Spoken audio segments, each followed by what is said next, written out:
여러분, 요한계시록을 어떻게 대하고 계십니까? 요한계시록을 신앙생활 하면서 얼마나 또 읽어보셨습니까? 또 요한계시록을 읽으면서 과연 어떤 생각이 여러분의 마음속에 지배적으로 나타나고 있는지 한번 이 아침 생각해 볼 수 있기를 바랍니다. 아마 우리 중 대부분은 요한계시록이라고 하는 성경은 종말에 관한 대본쯤으로 생각하는 경우들이 많이 있을 겁니다. 종말에 대해서 하나님이 이런 것들을 말씀해 주셨더라, 이런 생각들을 합니다. 그리고 종말에 관한 대본의 말씀들은 우리를 굉장히 위협하고 공포스럽게 하고 두렵게 하는 말씀쯤으로 생각합니다. 지금 제가 청소년 시기를 지나갈 때 요한계시록에 관한 이야기들을 많이 하던 그런 시기가 있었습니다. 그런데 대부분의 요한계시록을 이야기하는 목사님들이, 부흥사들이 하는 말들은 대부분 다 휴거나 대환란이나 아니면 지구에 일어날 여러 가지 과학 문명의 발달들이 거기에 맺히는 그 종말적인 증상들을 이야기하는 세대주의적인 관점에서 그러한 겁박들이 많았던 해석들을 내놓았던 것들을 볼 수가 있습니다. 왜 그렇게 되었는가라는 생각들을 해볼 때 나중에 대학생이 되어서 보니까 그런 영화들이 있었어요. 1973년에 나왔던 SF 소설인 대행성 지구의 종말이라고 하는 책이 있었는데 그 책이 나중에 영화로 되었고 그 책의 이야기들을 가지고 성경을 해석한 것 같은 느낌이 듭니다. 요한계시록 그 자체를 읽는 것이 아니라 요한계시록 그 성경보다도 지구의 종말 이야기를 하고 있는 책들을 가지고 요한계시록을 해석하는 일들이 벌어짐으로 말미암아 요한계시록은 매우 읽기 힘든 책, 요한계시록은 매우 두려운 책, 종말에 대해서만 말씀하는 그런 책, 이런 정도로 요한계시록을 생각하고 말았다는 말입니다. 그래서 요한계시록을 암호화된 어떤 사건들쯤으로 생각하는 경향들이 많이 있는 현상을 보게 됩니다. 현대에도 그런 현상들은 나타납니다. 특히 코로나 팬데믹을 지나가면서 요한계시록 6장 8절에 등장하고 있는 청황색 말의 사건을, 청황색 말이 땅에 쏟는 질병이 있었어요. 역병이 있는 건데 그 역병의 이야기를 코로나 바이러스라고 해석하는 일들이 아마 유튜브에도 많이 떠돌아다닌다고 제가 듣고 있습니다. 그러니까 그런 식으로 요한계시록을 해석하다 보니까 많은 사람들은 요한계시록은 어려운 책, 요한계시록은 힘든 책, 요한계시록은 괜히 나에게 무엇인가 종말에 대한 두려움을 가져다 준 책, 이렇게 생각하여서 요한계시록을 터부시하고 괜히 멀리하는 경향들을 갖게 되었다는 말입니다. 그러나 성경은 오늘을 사는 우리들에게 어떻게 사는 것이 진짜 믿음의 삶인가를 이야기하고 있는 것이 성경입니다. 1세기에 주어질 때에도 요한계시록은 1세기를 살고 있는 그리스도인들에게 너희가 그 세기에 어떻게 살아가는 것이 진짜 믿음 있는 삶인가 하는 것들을 이야기하기 위해서 주어진 책이 요한계시록이라는 말씀입니다. 요한계시록 그 말씀을 오늘을 위한 하나님의 말씀이구나, 오늘 이 현재 속에서 하나님이 나에게 어떤 삶을 요구하시는가의 말씀으로 귀 기울여 들어볼 때에는 또 다른 은혜와 감동이 있다고 하는 사실들을 발견하게 됩니다. 켄트 휴즈 목사님이 이런 말을 합니다. 우리의 심장이 하나님의 심장 박동과 함께 맞춰 뛰지 않는다면 우리는 종종 우리에게 벌어지는 많은 일들 속에서 복음의 선포를, 복음의 중요성을 놓쳐버리게 된다고 이야기를 합니다. 어쩌면 성경을 통해서 무엇을 들을 수 있는가라고 묻는다면 성경을 통해서 하나님의 심장 소리를 들을 수 있어야 되는 거죠. 성경을 통해서 무엇을 느낄 수 있는가라고 묻는다면 하나님의 심장 소리의 느낌을 느낄 수 있어야 되는 것이죠. 그래서 하나님의 그 심장 소리를 듣고 심장의 느낌을 깨달아서 내 심장의 박동을 하나님의 심장 박동 소리에 맞춰 뛰게 된다고 한다면 어쩌면 그 삶이 진짜 그리스도인된 삶의 모습이라고 하는 사실을 켄트 휴즈 목사가 이야기하고 있습니다. 그런데 우리는 하나님의 심장 박동 소리를 들을 수 있는 그 성경의 말씀을 너무 무서운 말씀으로 치부하여서 거부하는 거죠. 아니, 내 안에 있는 그 두려운 감정으로 인해서 이 요한계시록의 말씀을 괜히 덮어놓고 안 읽으려고 하는 경향들을 가지고 있다는 말입니다. 오늘도 요한계시록의 말씀을 통해서 이 말씀은 오늘 이 시대를 향한 하나님의 말씀이구나, 오늘 이 시대 지금 여기를 위해서 나에게 주셨던 말씀이시구나 라고 한 사실들을 다시 기억해 보면서 나를 향한 하나님의 심장 소리를 함께 들어볼 수 있기를 주님의 이름으로 축복합니다. 요한계시록 6장부터 등장하고 있는 7 인의 이야기, 7 나팔의 이야기들은 죄 많은 세상과 인류를 향한 하나님의 본격적인 심판 이야기를 담고 있습니다. 그리고 이 심판의 역사가 단계적으로 진행됨으로 말미암아 어쩌면 그 가운데서 우리는 큰 두려움을 느낄 수밖에 없는 일들이 벌어집니다. 그런데 그것보다 더 중요한 것은 사도 요한은 그 심판의 단계를 따라서 살아가고 있지만, 그러나 그 속에서 심판의 계수와는 별도로 하나님이 주시는 비전을 보고 있다는 사실들도 우리는 발견할 수 있어야 됩니다. 요한계시록 7장에서는 하나님의 택함받은 주의 백성들이 하늘에서 노래 부르는 천상의 노래가 그 7장 말씀의 주를 이루어 나타나고 있습니다. 또한 10장으로 가면 지난주에 우리가 보았던 것처럼 하나님께서 하나님의 백성들에게 성경을, 주의 말씀을 주셨다는 사실을 거듭거듭 말씀하는 것을 통해서 우리가 그 책의 사람으로 이 땅을 살아가야 된다 하는 사실들을 살펴본 적이 있습니다. 다 요한이 하나님께로부터 받았던 비전이었습니다. 그리고 오늘 11장 말씀에서는 하나님의 백성들과 교회가 어떤 사명을 가지고 이 땅을 살아가야 되는가, 하나님의 선택받은 주의 백성들과 그리고 이 땅의 교회들이 어떤 사명을 가지고 이 땅을 살아내야 되는가 하는 그 방향을 말씀하고 있는 것이 오늘 11장의 말씀이라 할 수가 있습니다. 심판의 계시가 진행되는 과정 속에서 이와 같이 몇 가지 비전들이 선포되고 있는 이유가 분명히 있을 것입니다. 이 땅에 존재하는 모든 교회들이 때때로 큰 어려움들을 겪고 있습니다. 현대의 교회들이 훨씬 더 많은 어려움들을 겪고 있다고도 할 수 있습니다. 서로 싸우기도 하고 세상 사람들에게 조롱받기도 하고, 그리고 하나님의 징벌을 받을 수밖에 없는 부패한 일들이 종교 안에, 교회 안에 편만하게 퍼져가서 하나님이 정말 심판하지 아니하시면, 징벌하지 아니하시면 안 되는 그런 일들이 교회 안에 가득 차 있는 것을 보게 됩니다. 그럼에도 불구하고 하나님은 여전히 교회를 사랑하신다, 여전히 교회를 사랑하시고 징계의 채찍을 드시지만 그걸 통해서 교회를 정화시키셔서 하나님이 이루고자 하시는 구원의 역사를 이루고자 하시는 것이구나 라는 사실들을 여기에 발견되어지고 있는 몇 가지의 비전을 통해서 우리는 찾아볼 수가 있는 것입니다. 7째 나팔의 울림 막간에 등장하고 있는 이 11장의 주제는 마지막 시대를 살고 있는 하나님의 백성들과 교회가 감당해야 할 사명이 무엇인가를 묻게 만드는 장이 이 11장의 말씀이라고 할 수가 있습니다. 아니, 마지막 시대에 교회가 살아남을 수 있는가? 여러분, 살아남을 수 있을까요, 교회가? 앞으로 10년 뒤, 20년 뒤, 30년 뒤에, 아니 앞으로 100년 뒤에 주님이 오시기 전까지 진짜 이 땅의 교회들은 살아남을 수 있을까? 여러분 어떻게 대답하시겠습니까? 마지막 시대를 살고 있는 이 교회가 살아남을 수 있는 확신을 주는 말씀이 여기 11장의 말씀이라고 저는 생각합니다. 살아남아 승리할 수 있는가? 그럴 수 있다고 이야기할 수 있는 말씀이 이 11장의 말씀에 등장한다는 말입니다. 무엇으로 승리할 수 있는가? 그것은 교회가 그 사명을 감당할 때라고 말할 수 있고, 교회를 구성하고 있는, 교회를 이루어가고 있는 성도들이 그 사명을 감당할 때 교회는 앞으로도 살아남을 수 있다고 자신 있게 말할 수가 있다는 말입니다. 저와 여러분에게 주신 사명은 과연 무엇이라고 생각하십니까? 이제 나는 사명이 없다고 이야기하실 분들이 많이 있을 겁니다.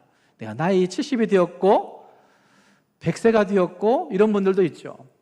이제도 100세 되신 집사님이 요양병원에 계시다 돌아가셨다고 들으면서 그래, 하나님이 곱게 데려가셨구나 이런 생각을 하셨는데, 나는 나이가 들어서 이제는 사명이 없다고 얘기하신 분들도 있을 것입니다. 그러나 우리 모두의 사명이 있습니다. 그것은 바로 예수 그리스도의 증인이라고 하는 사명이 우리에게 있습니다. 함께 읽은 말씀 가운데서 이 증인됨의 정체성을 거듭거듭 이야기하고 있는 말씀이 나타나고 있습니다. 요한계시록 11장의 말씀은 그 첫 구절에 이런 말씀이 등장합니다. 11장 1절 말씀을 한번 보십시오. 또 내게 지팡이 같은 갈대를 주며 말하기를 일어나서 하나님의 성전과 제단과 그 안에서 경배하는 자들을 어떻게 해요? 측량하라고 이야기하고 있습니다.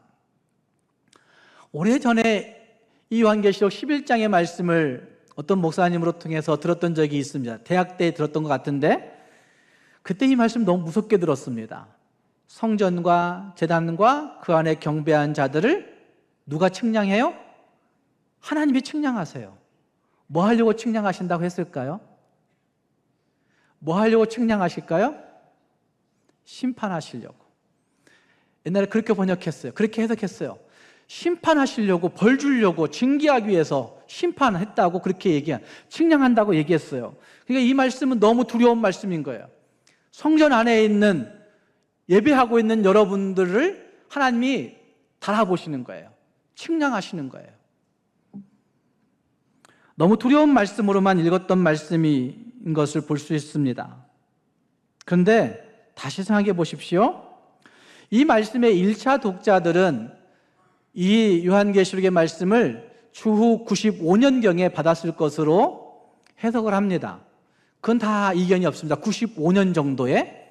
자, 95년 정도에 이 요한계시록의 말씀을 듣고 읽는 그 1차 독자들에게 성전이 있었을까요? 없었을까요? 예루살렘 성전이 그들에게 있었을까요? 없었을까요? 성전이 없었습니다.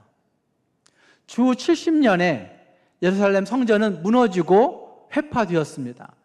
그러니까 성이 존재하지 않는 상태에서 이 요한계시록 11장의 말씀을 사도 요한이 받았고 그리고 그들에게 전달해서 읽게 된 겁니다. 그러니 이 환상 가운데 보여지는 성전은 과연 무엇이냐라고 묻는다면 가시적인 예루살렘의 성전은 무너질 수 있다는 사실을 보여내고 있는 말씀이 거기에 있는 것이죠. 가시적인 성전은 무너졌지만 그럼에도 불구하고 그 안에 경배한 자들이 남아있더라, 하나님을 경배하는 자들은 여전히 있더라 라고 말씀하면서 하나님이 그것들을 측량하신다고 말씀하시는 겁니다. 뭐 하려고 측량하실까요? 벌 주시려고 측량하실까요? 그들을 심판하시려고 측량하실까요? 그렇지 않습니다. 교회가 건축하기 전에 교회 땅을 측량했습니다. 왜 측량하는 거죠? 여러분이 집 지으려고 할 때 뭐 때문에 측량하죠? 땅의 경계를 정확히 해서 그 땅 안에서 건축을 하려고, 그 땅이 우리의 소속이라는 사실을 분명히 해주려고, 그 땅이, 그 울타리가 교회의 땅 안에 보호 안에 있다는 사실을 확인시켜 주려고 측량하는 겁니다. 분쟁과 시비와 일들이 없게 하기 위해서. 하나님이 왜 측량하실까요? 하나님이 보호권을 발동할 곳이 어디인지를 확인시키기 위해서. 아, 너희들은 내 소속 안에 있는 백성들이야. 하나님이 그것을 확증시켜주고 있는 장면이 이 측량이라는 단어 가운데 있다는 말입니다. 하나님의 백성들을 보호하시겠다, 하나님의 백성들을 안전하게 하시겠다, 하나님의 백성들을 내 소속 가운데 분명하게 두시겠다라고 하는 확신을 이 측량으로 말씀하고 있는 것이라 할 수 있다는 말입니다. 무너진 성전에도 불구하고 하나님은 아직도 예배하는 그 자기의 백성들을 소유하고 계시고 그들을 보호하고 계시고 그들을 이끌고 계시다는 사실을 말씀하고 있는 말씀이 이 측량이라는 단어에 증거되어지고 있다고 할 수가 있다는 말입니다. 하나님은 그 측량하심으로 말미암아 그들을 사용하셔서 그들로 하여금 어두운 역사 속에서 하나님의 복음을 증거하도록 세워가시고 있다는 사실들도 볼 수가 있습니다. 그것이 오늘 본문이 증거하고자 하는 가장 중요한 메시지일 것입니다. 세상이 어둡고 핍박이 있고 고난이 있고 환난이 있는 시기지만, 그러나 하나님의 소속 가운데 있는 주의 백성들은 하나님이 보호하시니까 하나님을 증언하는 증인들로 살아가야 된다 하는 사실들을 말씀하고 있는 것이 주된 메시지를 알 수 있다는 말입니다. 여기에 등장하고 있는 짓밟히는 42다리의 이야기가 있습니다. 2절 말씀에 성전 바깥마당은 측량하지 말고 그냥 두라. 이방인에게 주었은즉 그 이방인들이 거룩한 성을 몇 달 동안, 42달 동안 짓밟으리라. 42달은 연으로 환산하면 3년 반의 시기입니다. 상기시켜 드리는 거예요. 그 3년 반 동안, 42달 동안 어떤 일이 벌어져요? 이방인들에 의해서 교회가 짓밟히고 성도들이 짓밟히는 일들이 있을 수 있다라고 말씀하는 겁니다. 또 다시 보십시오. 3절 말씀 가면 내가 나의 두 증인에게 권세를 주리니 그들이 굵은 베옷을 입고, 무엇을 입고? 굵은 베옷을 입고 1260일을 무엇하리라? 예언하리라. 1260일은 몇 년일까요? 3년 6개월입니다. 42달도 3년 6개월, 1260일도 3년 6개월. 그리고 그 3년 6개월 동안, 1260일 동안 증언해야 되는데 무엇 입고 증언해요? 굵은 베옷 입고 증언해요. 하지만 굵은 베옷 입고 증언한다는 얘기는 굉장히 힘들게, 고통스럽게 증언한다는 얘기입니다. 어쩌면 이 글을 읽는 초대교회 성도들은 하나님의 백성들이 이방 세력에 의해서, 이방인들에 의해서 짓밟히는 날이 올 것이구나, 정말 우리가 베옷 입지 아니하면 안 되는 시기가 우리에게 올 것이구나 라는 사실들을 발견했을 것입니다. 아니, 이미 그런 시기를 살고 있는지도 모릅니다. 이방 세력들에게 짓밟힌 흔적이 그들에게 있었기 때문입니다. 예루살렘 성전이 무너지고, 그리고 성전이 무너질 뿐만 아니라 성전이 있던 곳에 제우스 신단이 세워지고, 그들의 신앙에 대한 자유가 박탈되어지고, 하나님을 예배할 수 없는 예배의 자유가 박탈되어서 예배를 하고 싶어도 하지 못하는 악몽 같은 시절이 그들에게 있었던 것이죠. 그러니 그들은 이 책을 읽으면서, 그래, 예배가 얼마나 소중한가, 하나님 믿는 신앙의 자유가 얼마나 값지고 귀한 것인가, 이런 것들을 발견하고 새기면서, 그래, 하나님을 증언하며 살아야지, 이런 마음들을 간직하게 되었을 것입니다. 그렇기 때문에 여기 나오는 숫자적인 표현들은 하나님의 백성들이 이방 세력들에게 짓밟힌 어두운 역사를 상징적으로 보여줌과 동시에, 어쩌면 지금 우리가 살고 있는 그 시대, 1세기 그리스도인이 살고 있는 그 시대나 오늘 우리가 살고 있는 이 시대 가운데 있는 짓밟힘의 이야기들, 핍박받는 이야기들, 고난의 이야기들, 고통의 이야기들, 교회가 당할 환난의 이야기들을 함께하고 있는 말씀이라고 할 수가 있는 것입니다. 그래서 본문은 우리에게 세 가지의 시기를 이야기하고 있습니다. 한 가지는 1절부터 3절 말씀에 교회가 핍박받는 시기가 있더라. 그렇지만 시건하고 살아가더라. 핍박과 증거의 시기가 있습니다. 그리고 그 다음 7절 말씀부터 10절 말씀 보시면 마지막 순환의 시기, 사흘 반의 시기, 극심한 순환의 시기가 등장합니다. 그리고 11절부터 13절의 시기는 그럴지라도 교회가 반드시 부활하고 승리하는 시기가 있다는 사실을 말씀하는 시기가 있습니다. 이 시기에 대한 여러 가지 해석들이 있긴 하지만 그 시기가 언제인지보다 더 중요한 문제는 어떤 시기가 상관없이 어떤 시대이든지 간에 어떻게 살아갈 것인가가 훨씬 더 중요한 문제입니다. 요한계시록은 예수님을 충성된 증인이라고 말씀하십니다. 신실한 증인이라고 말씀하고 있습니다.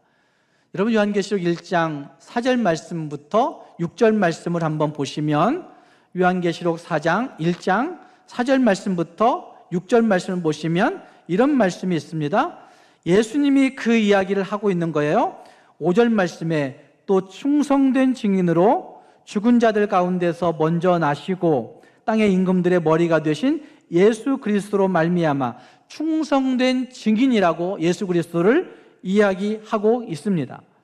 예수 그리스도를 또 얘기할 때 3장 14절 말씀을 보시면 거기에도 예수님에 대해서 충성되고 참된 증인, 신실한 증인 이렇게 얘기하는 말씀이 등장하고 있습니다.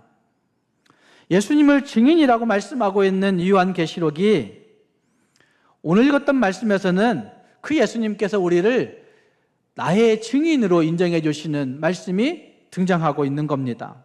3절 말씀에 내가 나의 두 증인에게 권세를 주리니 예언하리라 이렇게 말씀하는 거죠. 여러분, 나의 두 증인이 되십니까? 예수님이 말씀하시는 나의 두 증인, 여러분 자신이라고 확신하십니까? 저는 그렇게 믿고 있는데, 저는 요한계시록을 읽으면서 이 증인이 나구나 라고 그렇게 믿고 요한계시록을 설교하고 있는 겁니다. 여러분, 그 증인이 누구라고 생각하십니까? 1260일을 붉은 배옷 입고 예언할 그 증인, 과연 누구라고 여러분은 생각하십니까? 1260일도 박해받는 어두운 시절을 표현하고 있는 것이고, 또 배옷을 입고 예언하는 모습도 잘 생각해 보시면 배옷을 입고 있는 것은 슬픔과 아픔의 표시잖아요. 누군가가 죽었을 때 굵은 배옷을 입고 그 슬픔을 표현했습니다. 그런데 또 한 가지 모습들은 구약적인 배경에 보시면 하나님의 선지자들이 그 시대의 아픔을 끌어안고 하나님이 주신 말씀을 선포할 때에 그들은 굵은 배옷을 입고 선포했던 것들이 있습니다. 특히 예레미야가 하나님 말씀을 대언할 때 그는 굵은 배옷을 입고 선포했습니다. 그들이 외치는 메시지는 회개하라라는 메시지였습니다. 그 슬픔을 짊어지고 회개하라고 외치는 장면이 구약성경에는 많이 등장하고 있는 겁니다. 뿐만 아니라 신약성경으로 돌아오면 신약성경에도 어쩌면 세례 요한 같은 사람은 약대 털옷을 입고 광야에서 메뚜기와 석청 먹으면서 무슨 말씀을 선포했습니까? 회개하라고 외쳤습니다. 어쩌면 증언하는 삶을 살아내었던 것이죠. 굵은 배옷 같은 옷을 입으면서 살아갔던 것입니다. 예수님도 마찬가지 공생애를 시작할 때 그는 광야에서 회개하라는 외침을 먼저 시작합니다. 예수님이 좋은 옷 입고 외쳤습니까? 그렇지 않습니다. 굵은 배옷과 같은 옷을 입고 외치시는 것입니다. 그래서 이 두 증인은 문자 그대로 역사 말기에 하나님께서 특별히 쓰실 두 사람으로 해석한 사람들도 많이 있긴 하지만, 그러나 분명히 시기를 지나가면서 하나님의 말씀을 선포하는 하나님의 사람들을, 시기를 살아가면서 하나님의 말씀으로 증언하는 그 삶을 살아내는 하나님의 사람들을 일컫고 있는 말씀이 여기 증인, 나의 두 증인이라고 말씀하고 있는 겁니다. 6절 말씀을 한번 보십시오. 6절 말씀을 보시면 거기에 이런 말씀이 등장합니다. 예언을 하는 동안 비가 오지 못하게 했던 사람이 있어요. 열심히 하나님 앞에 기도해서 그가 예언하는 동안에, 그가 선지자로 살아가는 동안에 3년 6개월 동안 비가 오지 않았던 그런 사람이 있었습니다. 누굴까요? 엘리야가 있었습니다. 그 얘기하고 있는 거죠. 또 권능을 가지고 물을 피로 변하게 하고 아무 때든지 원하는 대로 여러 가지 재앙으로 땅을 치는, 물을 피로 변하게 하는 사람은 누구였을까요? 모세였어요. 애굽의 죄악이 관영하자 하나님은 그들의 고통을 아시고 자기 백성의 고통을 아시고 그 땅에 물을 피로 바꾸는 재앙을 내리시고 여러 가지 재앙을 내리심으로 말미암아 땅을 치게 하셔서 하나님의 백성들을 구원해내시는 그 역사를 펼쳐가시는 거죠. 이런 증인의 활동들은 그 시기마다 하나님께서 하나님의 증인들을 세우셔서 그 시대 앞에 서게 하셨다는 말입니다. 그래서 역사의 말기에 등장하는 어떤 선지자라고 해석한 사람들의 이야기도 있지만, 그러나 성경 전체를 다시 하나님 나라 선교적 관점에서 살펴본다고 한다면 역사의 말기에 쓰여질 하나님의 선지자들만이 아니라 하나님의 백성들 전체를 이끌고 있는, 증인 삼고 있는 하나님의 모습을 볼 수가 있는 것이죠. 그러면 성경은 왜 하필이면 두 증인이라고 말씀하고 있는 겁니까? 한 명 가지고는 안 되는 겁니까? 둘이라고 한 숫자는 증언하는 일에 있어서 최소한의 증언을 성립시키는 숫자가 2라고 하는, 둘이라고 하는 숫자라고 이야기합니다. 법정에서도 어떤 사람이 그 사람의 말을 증언해 줄 수 있을 때 그 증언이 확실하게 되고 법적인 어떤 진리로 채택되게 되는 것이죠. 그래서 하나님은 그 두 증인을 말씀하고 있고, 예수님도 제자를 파송하실 때 몇 명씩? 2명씩 짝을 지어 파송하셨던 일들을 보시면 혼자 감당하는 것이 아니라 함께 그 일들을 도와서 격려하고 세워가는 증언의 삶을 살게 하시고 있다 하는 사실들을 볼 수가 있는 것이죠. 또 두 증인에 대해서 4절 말씀은 이렇게 말씀합니다. 그들은 이 땅에 주 앞에 서 있는 두 감람나무와 두 촛대니 라고 말씀하신 말씀이 등장합니다. 이것은 성경에서 기름 부음 받은 자들과 교회를 의미할 때 쓰여지고 있는 두 감람나무, 두 촛대라고 한 사실에는 이견들이 없습니다. 그리고 감람나무는 기름을 공급하는 원천이고, 그 기름이 촛대에 들어가서 촛대의 빛을 발하게 하고 있는 것도 볼 수 있습니다. 결국 두 증인, 두 감람나무, 두 촛대는 이 땅을 살고 있는 성도, 이 땅을 살고 있는 교회라고 한 사실을 말씀하고 있다는 말입니다. 사랑하는 여러분, 여러분은 증인됨의 정체성을 가지고 계십니까?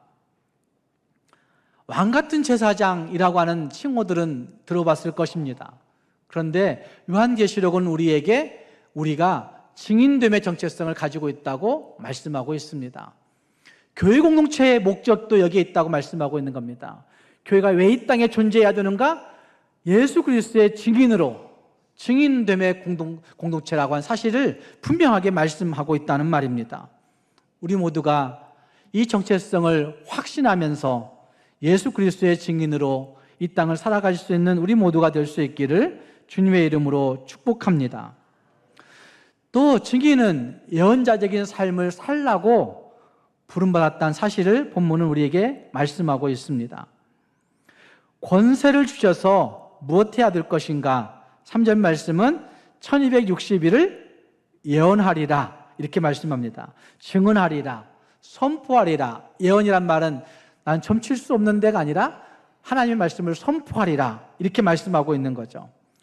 하지만 그들의 삶이 하나님 나라를, 하나님의 진리와 장차에 임할 심판을 선포하도록 부름받았다는 사실을 말씀하고 있는 거죠. 3절 말씀부터 6절 말씀까지 해서 우리는 증인이라고 한 단어와 권세라고 한 단어를 바르게 잘 이해해야 성숙한 그리스도인이 될 수 있습니다. 아, 하늘과 땅의 권세를 내게 주셨구나 라고 한 사실을 많이 갖고 있어요. 그래서 그 권세 가졌으니까 막무가내로 누구에게든지 어떻게든지 이렇게 생각하는 사람들도 있습니다. 그러나 권세라는 단어 오해하면 안 되고, 권위를 주셨다는 말씀 오해하면 안 되고, 그 권위 가지고 증인 되어야 되는 거죠. 증인 되어야 되는 겁니다. 또 신실한 증인으로 살아간다는 얘기를 종종 우리는 종교적 영역에만 생각하는 경향들이 많이 있습니다.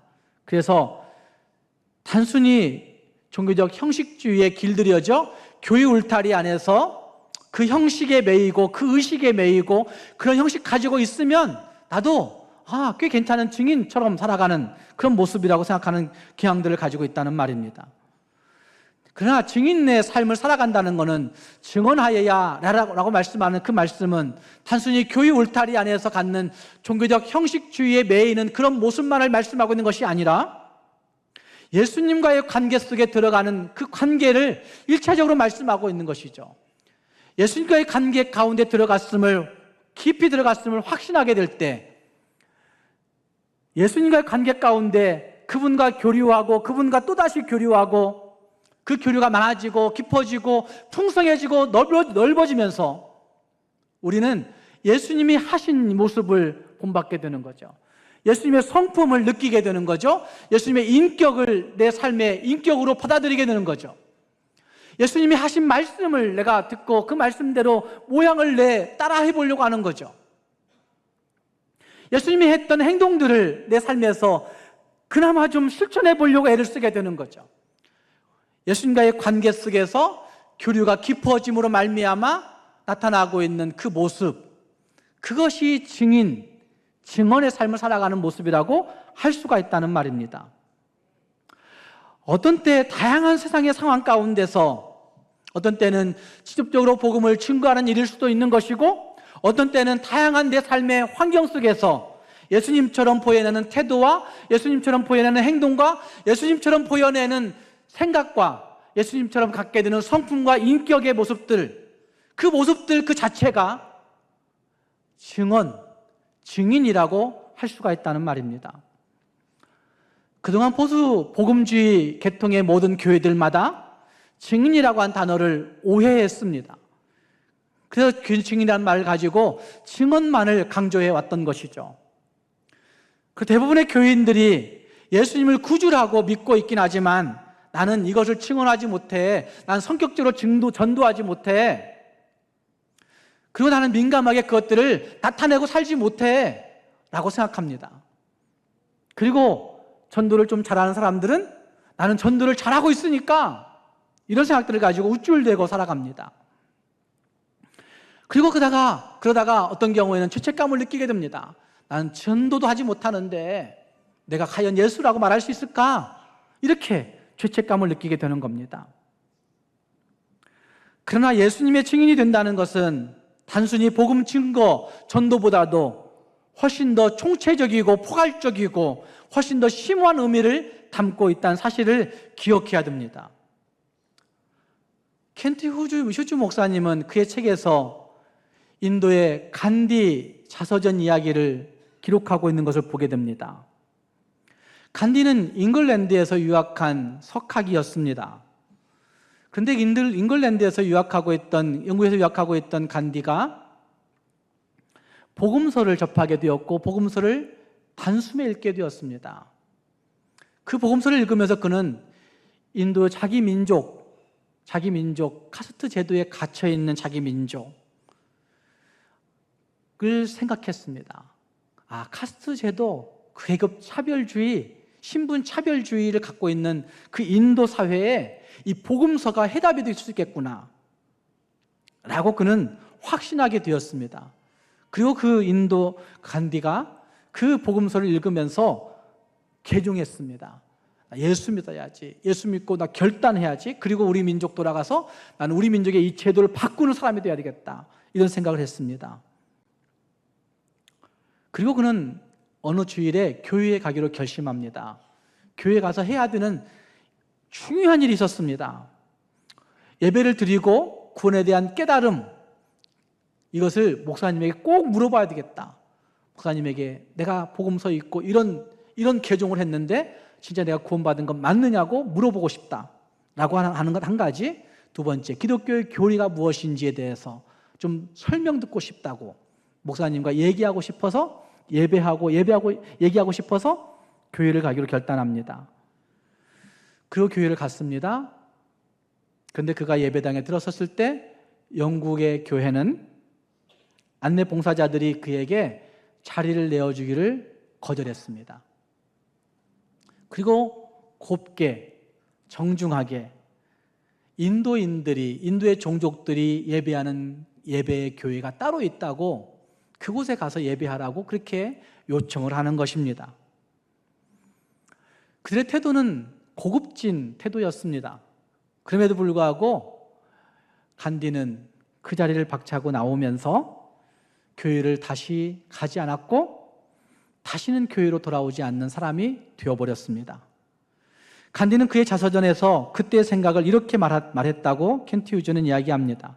만약 그리스도인들조차도 여전히 카스트적인 차별을 가지고 있다면 나는 그냥 여러 신을 믿고 있는 힌두 교도로 남는 것이 좋겠다. 여러 신을 믿고 있는 힌두 교도로 남는 것이 좋겠다 라고 생각했다고 자서전에서 기록하고 있습니다. 여러분, 오늘날의 교회는 어떻습니까? 한국의 교회는 어떻습니까? 지독한 신분, 직분, 차별주의가 교회 안에 있지 않습니까? 그것 때문에 교회 안에 들어오는 많은 평신도들, 새로운 신도들이 교회에 들어오는 것을 꺼려하고 교회에 들어오는 사람들의 태도 때문에 예수 믿는 걸 거절합니다. 내가 증언의 삶을 살지 못해서 문제가 아니라, 내가 예수를 전도하지 못해서 문제가 아니라, 내 삶의 태도와 모습과 양식이, 내 성품과 인격의 그 모습들이 예수 닮은 꼴이 하나도 보이지 않음으로 말미암아 결국 교회 문을 굳게 막아 서고 있는 모습들이 기존에 나오고 있는 교인들 때문에 일어나고 있다는 사실들을 부인할 수가 없다는 말입니다. 사랑하는 성도 여러분, 하나님은 하늘과 땅의 권세를 우리에게 주시고 오늘 우리에게 증인의 삶을 살 것을 요구하고 계십니다. 그것은 입술을 열어 예수를 주라고 전도하는 것뿐만 아니라 삶을 살아내는 우리의 태도, 우리의 모습, 우리의 말, 다양한 환경과 상황 속에서 우리가 보여내는 감정과 우리의 모습이라고 말할 수가 있을 것입니다. 사랑하는 여러분, 어떤 권능 가지고 어떤 삶을 살기를 원하십니까? 어떤 증인되어 살기를 원하고 계십니까? 우리 모두가 다시 한번 우리의 정체성을 확인하면서 진짜 예수의 증인으로 이 땅을 잘 살아갈 수 있는 우리 모두가 될 수 있기를 주님의 이름으로 축복합니다.